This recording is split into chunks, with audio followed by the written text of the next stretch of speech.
और स्टाम्प पंजीयन मंत्री उत्तर प्रदेश रविंद्र जायसवाल ने न्यूज इंडिया से खास बातचीत में बताया कि उत्तर प्रदेश सरकार ने प्रॉपर्टी ट्रांसफर के लिए शुल्क 5,000 कर दिया है। प्रॉपर्टी की कीमत कितनी भी हो, लेकिन उसे दूसरे के नाम ट्रांसफर करने के लिए अब जनता को सिर्फ 5,000 देने होंगे। मंत्री रविंद्र जायसवाल से खास बातचीत की हमारे सहयोगी शेखर त्रिवेदी ने। साथ उत्तर प्रदेश के स्टाम्प पंजीयन मंत्रालय के मंत्री रविंद्र जायसवाल जी हैं।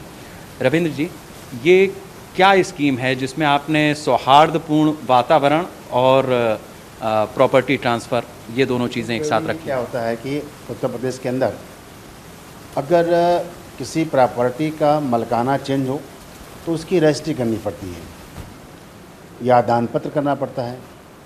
जब हम किसी को कैश का या पेमेंट का लेन देन करते हैं तो बिक्री बनता है। बिना हम पैसा लिए अगर हम उसको ले देते हैं तो दान पत्र बनता है। लेकिन उत्तर प्रदेश के अंदर दान पत्र में जो स्टाम्प लगता है वो ठीक उसी प्रकार से जो परचेज और सेल पर लगता था। माना कि थोड़ा देर के लिए आपकी अपनी खुद की प्रॉपर्टी है, अब आप चाहते हैं कि मेरे 2 बेटे हैं या बेटा बेटी है, अब मैं दोनों में झगड़ा ना हो तो मैं चाहता हूं कि इनको मैं अभी से लिख देता हूं। तो अगर आप अपने बच्चों को अपने नाम पर लिखते हैं या आपके यहाँ 2 भाई हैं, वो आपस तय करते हैं कि हम लोग 2 मकान हैं तो एक तुम लो एक हम लेते हैं, तो इस पर क्या होता था कि ठीक उसी प्रकार से मान ला कि सर्किल रेट उसकी अगर 1 करोड़ रुपये है तो 7% शहर के अंदर है तो 7% 7 लाख का स्टाम्प लगता था। एक भाई को न कैश का लेन कर रहा है न देन कर रहा है। वो चाहता है कि परिवार में माहौल सौहार्दपूर्ण रहे, झगड़ा न रहे बच्चों में आने में, तो 7 लाख रुपए की स्टाम्प होता था।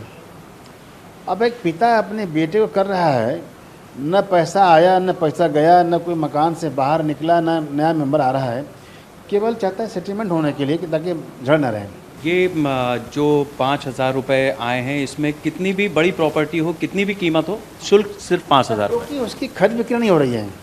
अगर आप खरीद बिक्री करेंगे, पैसे लेन देन करें तो पूरा स्टाम्प देंगे। अगर आप बिना पैसे के लेन देन किए हुए परिवार में दे रहे हैं, ले दे रहे हैं, तो उस पर स्टाम्प सिर्फ 5,000। बहुत शुक्रिया हमसे बात करने के लिए। तो इसमें कोई दो राय नहीं है कि ज़्यादातर जो मामले आते थे, घरेलू विवाद खास तौर से, वो प्रॉपर्टी को लेकर के होते थे और पैसे की खींचतान होती थी, खास तौर से तब जब प्रॉपर्टी ट्रांसफ़र होनी होती थी। उत्तर प्रदेश की योगी सरकार में मंत्री रविंद्र जायसवाल जी, जिनके पास ये मंत्रालय है, उन्होंने बताया है कि अब ऐसी स्थिति, कम से कम ऐसे घरेलू विवाद जो प्रॉपर्टी को लेकर के होते थे और उसमें पैसे की तनातनी तंगी होती थी, उस चीज़ को ख़त्म किया गया है। हरिराम के साथ शेखर त्रिवेदी, न्यूज़ इंडिया, लखनऊ।